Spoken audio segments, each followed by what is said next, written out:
First Person is produced in cooperation with the Far East Broadcasting Company, who rejoice in the stories of changed lives through the power of Jesus Christ. Learn more at febc.org. Grateful for prayers, grateful for so many American Christians who are helping in Ukraine with the extreme suffering, including this separation of families.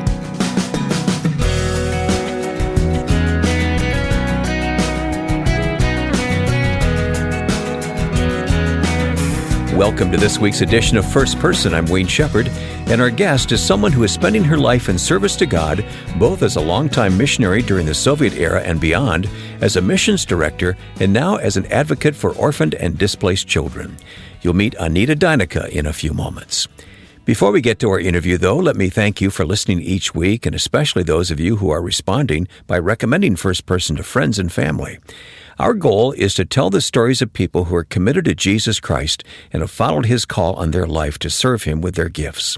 And we have met people from all walks of life. If you have a guest you'd like to recommend, please reach out and tell us something about them. Our website with contact information is firstpersoninterview.com. Now to our guest. Anita Deyneka has a remarkable story of service as unto Christ. She served along with her husband Peter for many years, and eventually they founded Peter Deyneka Russian Ministries. After Peter's death, Anita led the ministry for a time, which is now known as Mission Eurasia. She is also actively involved in orphan care, as you'll hear now, as you meet Anita Deyneka. Anita, you have such a remarkable life. Thank you for coming and sitting down and talking. It's a privilege, Wayne, and all the years we've known each other and worked in ministries together, and before that, my late husband, Peter, and probably my father-in-law also. Well, I met him as a teenager, Peter Deyneka Sr., because I grew up in Michigan, and we would sometimes be transported to the Ukrainian Baptist Church in Detroit, Michigan, where he was the speaker. So I did get to meet him, but that's long ago, many moons ago, as they say. So, but tell me about your life. You grew up in Washington State, right? So let's begin there. Okay. Talk about your childhood, your parents. Yes. Well, I grew up in the Cascade Mountains of Washington State on a farm at the foothills of the Cascades. Sounds beautiful. It was beautiful. It's now become, it wasn't when I was growing up, but it's now become the number one tourist attraction in Washington State, the Bavarian Village. But at the time I was growing up, it was small, the wonderful part of getting to live on the farm. And there was only one church in our little valley, a very godly church.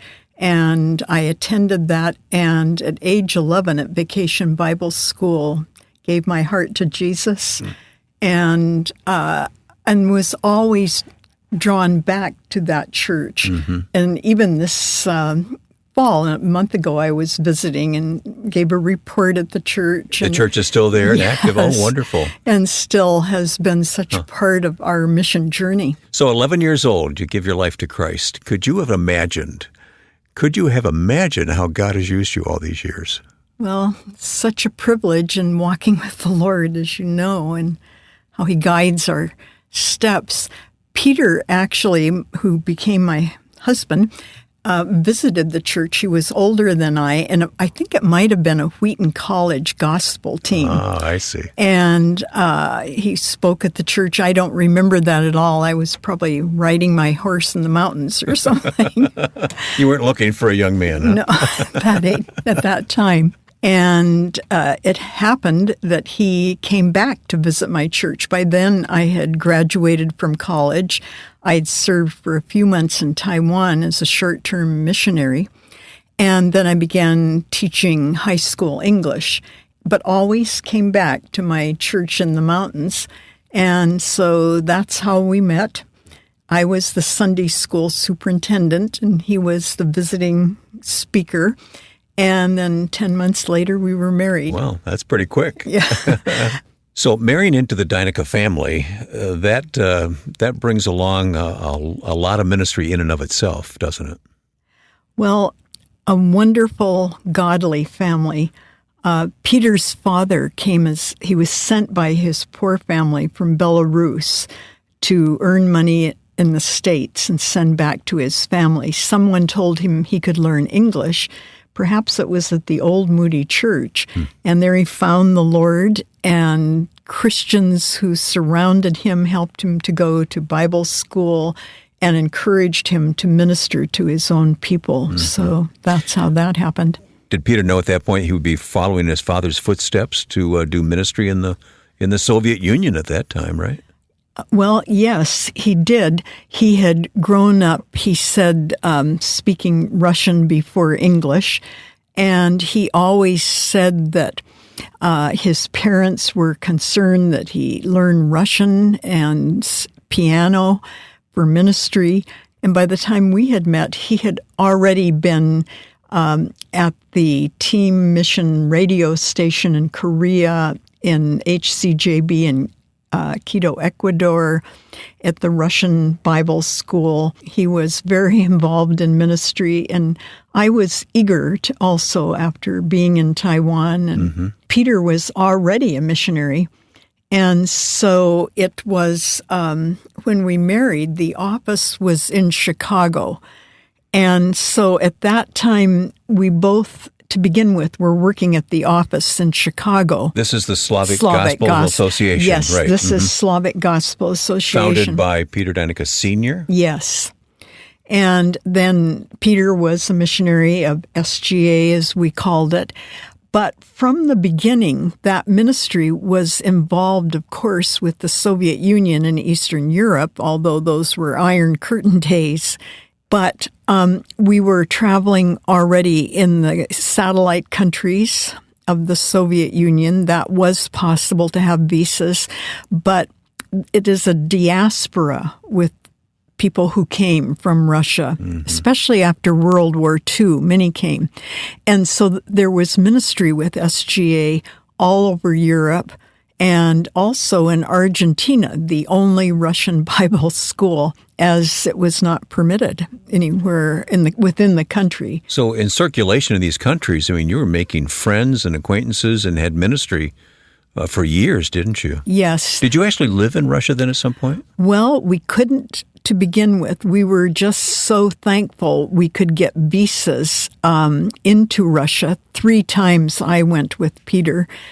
A great purpose, it turned out, of those visits, which are a story in themselves. I wrote a book, Christians in the Shadow of the Kremlin, about that, about meeting with Christians. I remember the impact that book had when it came out. Yeah. Well, the Christians wanted their story to be told. As we were meeting them in often difficult circumstances, they were telling the story. That is how the books happened, because they asked us to tell their story. They could not freely. They were being persecuted, sometimes jailed from the communist days, you recall. And so we did get information out and wrote the books. And then for 13 years, we couldn't get visas to the Soviet Union because the books were published in other countries. The Russian Soviet government became aware of them. Yeah, you were marked. Yes, we were told when we applied for a visa that we were not welcome. And when there was more freedom, and it seemed we might get a visa, we were still told that we had an ideological problem. But then we were so grateful to God, and it was such a wonderful experience to be able to freely go to the Soviet Union after communism began to collapse, as you know that story. Well, Peter went home to be with Christ in 2000. Yes. But those years that you had together, how would you characterize them? What were the two of you doing there in what was the Soviet Union, not the former Soviet Union? It was the Soviet Union. Yes, it was, and also called the Union of Soviet Socialist Republics. USSR. Mm-hmm. And what it was a dictatorship, of course. Slavic Gospel Association at that time was always expanding with great emphasis on the shortwave radio broadcasts, including FEBC was broadcasting into Siberia, I think. And so that was happening. The center grew as we moved to Wheaton, with more and more broadcasts being produced, and especially as Soviet immigrants were able to come out, they were a main emphasis. Also, Bibles and Christian literature, which a few were printed in the country, but it was an atheistic country officially. You could get a degree in atheism in university, a PhD, and it was started the instruction in kindergarten. And so the Bibles, the books were so important, and Christians, in trying to do what they could, they were secretly on secret printing presses, printing Bibles especially. They would cut out type from Soviet magazines and somehow build a printing machine. The hunger was so great. And when we did go and met Christians, or Peter was speaking in church, might be asked to give greetings, which meant that they wanted greetings from John and Paul and Mark. And so those years were when we could still go. But then after others were going and the broadcasts were expanding, the publishing was expanding, and because it was so needed for young Americans to become involved in this ministry, somehow we began an Institute of Soviet and East European Studies. So you had a ministry of raising up leaders in the Soviet Union, ministry leaders within the Soviet Union.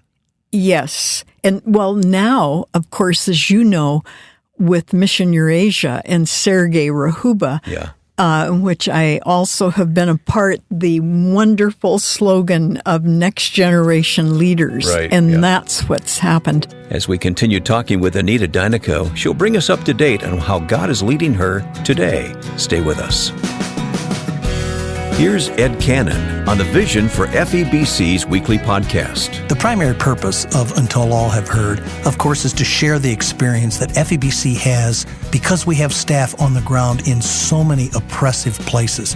But in addition to that, we're trying to speak to you in a way that only the kind of testimonies you'll hear from around the globe can do. Discover how the gospel is making a difference around the world. Search for Until All Have Heard on your favorite podcast platform, or hear it online at febc.org. My guest is Anita Deyneka, and we're going to have to skip over much of her life story to get to an important part of her ministry today. I'll just mention that upon the death of her husband Peter in 2000, she eventually became president of Peter Deyneka Russian Ministries, which is now called Mission Eurasia. Now, Anita is very involved in movements meeting the needs of the world's orphans, including those affected by the war in Ukraine. Anita, you have such a deep heart desire for children. Where did that begin for you? And we'll talk about how that's manifest today, but where did this begin for you? Of course, you have your own children, first of all. Well, we always tried to have programs for children and to do everything we could for children in the Soviet Union and Eastern Europe. But the Soviets knew the importance of children. Yeah, and they had pioneer clubs. Yes, indoctrinating children, right? And even earlier than that, Young Pioneer, Young Komsomol, and it was indoctrination. Actually, exactly what the Russians are attempting to do these days in the area of eastern Ukraine, which Russia now controls during the war. And so, of course, the importance of children.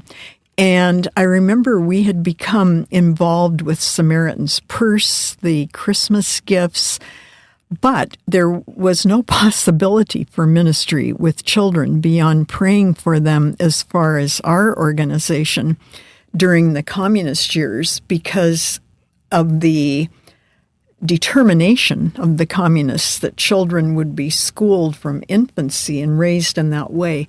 Of course, there were always Christians, even in times when there were very few churches, even when there were more churches, The Soviet government, even if they allowed adults to meet in a few churches, to restrict attendance of children. And I wrote a book called A Song in Siberia, about a church in Barnaul, Siberia, that was preaching the gospel. There were many Russian Germans. There was such dedication to the Lord.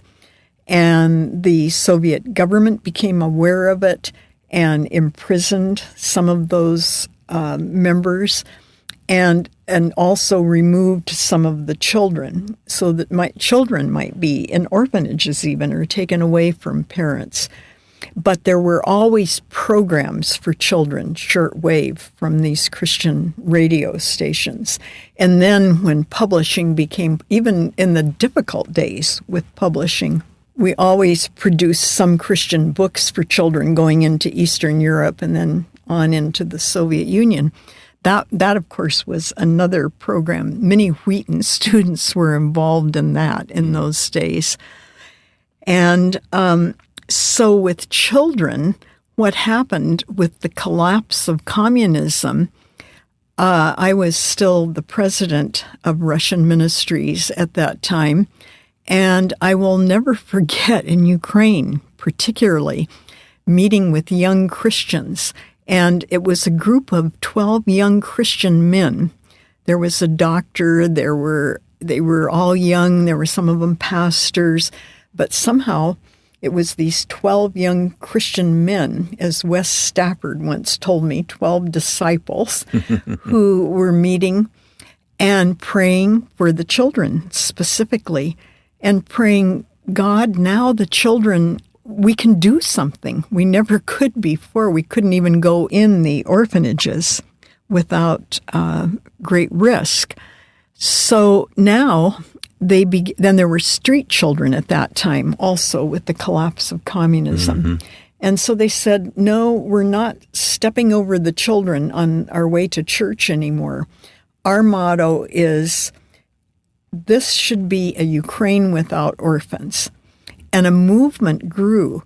It was one orphan, one family, one church was their motto. And those Ukrainian Christians adopted a majority of the orphans. Is that right? In their country. Yeah. This is long before the current conflict between Russia and Ukraine. Yes. Yeah. It was after the collapse of communism and, with those freedoms. Yeah. And but God used you to set that up, right? To help organize this? It was the Ukrainians who enlightened and encouraged me. I discovered what they were doing. Of course, we worked together and knew them. But you're being humble. I mean, I know how much you encouraged them at the same time. Well, I hope so. But it was just such a revelation. With the encouragement of the Ukrainians, we began to see, particularly about children in orphanages, but even more broadly, that orphans belonged in families. So Ukraine Without Orphans, and then there was Russia Without Orphans. And that became a movement called World Without Orphans, which is now in 90 countries. And this is wonderful, but of course there's so much more to do. And then I focused some on that and most of the time on a family for every orphan, which is still connected with Mission Eurasia. Thanks for your leadership on such a critical issue. I do want to bring our listeners up to date with what's of most concern today. And of course, we're dealing with the war between Russia and Ukraine. Nothing Ukraine wanted to happen, but Russian aggression being what it is, it happened, and we have many friends in Russia, but at the same time, we have many friends in Ukraine who are suffering greatly, including children. So many Americans, I don't think, understand what's happened with Ukraine's children. Can you enlighten us? When Russia attacked Ukraine in February 2022, there was already some history, as you know, with Russia's past invasion of eastern Ukraine. And there had been the Minsk agreement and some settling, but there was always tension. And so, as we know, February 2022, Russia's attack, Ukraine Without Orphans, was still determined to do whatever they could. And so that whole movement continues, but with many more organizations involved. Russia began to forcibly abduct Ukrainian children. For what purpose? Because especially if they were abducting from eastern Ukraine, where they were more and more gaining foothold, they said, this is our territory, these are our children. And so on the edges of that, in eastern Ukraine, children were abducted and taken forcibly into Russia, and there at least 20,000 have been documented. That we know about. In Russia. Right. And Russia's population is declining. It is. So they see this as a way to repopulate Russia with these Ukrainian children. It's not just that they take them away, they separate them from their families, as I understand it, right? Exactly. Imagine the tearing of families apart, and then these children are indoctrinated into Russian ideology. Yes, that's exactly right, Wayne. And the young boys, adolescents, teenagers are forcibly drafted and sent back to Ukraine to fight their own people, things like this happening. So that is one aspect of it. And that has become known about these children that are now inside Russia. And I know you'd like to see that any peace agreement that hopefully will be reached someday will address this issue. And these children would be returned, but think about the years of separation in the meantime. What is our part in all this? This is a tragic story. What can we do? Well, pray, first of all, for the children, for their families, but pray for those who are trying at risk of their own lives all the time, what they are trying to do with the children who still are in Russia and those in Russian-controlled eastern Ukraine. Also, at the moment, there is pending legislation in the Senate. It was introduced by bipartisan legislation by Senators Klobuchar and Grassley for the return of all children who have been forcibly abducted or are being forced to stay in eastern Ukraine if it is controlled by Russia or any parts that might continue to be the case. And so especially pray for this legislation. It's extremely important, and that our government leaders, most importantly, is their attention to this and demand that this be the case, that the children will be returned to their families. I'm so glad that we had an opportunity to meet Anita Deyneka, who is loved and honored by so many for her heart to serve the gospel message. She's also an author. You'll find additional information about Mission Eurasia and two of the orphan adoption organizations that Anita has had a part in founding at firstpersoninterview.com. Another world organization that deserves your support is the Far East Broadcasting Company. FEBC has an 80-year record of communicating the gospel through radio and now a variety of media, all for the purpose of introducing people in many places and cultures to Jesus. And the results are making a difference. You can read about them at febc.org. Plus, listen to the podcast Until All Have Heard, both at febc.org. Now, with thanks to my friend and producer Joe Carlson, I'm Wayne Shepherd. Thanks for listening to First Person.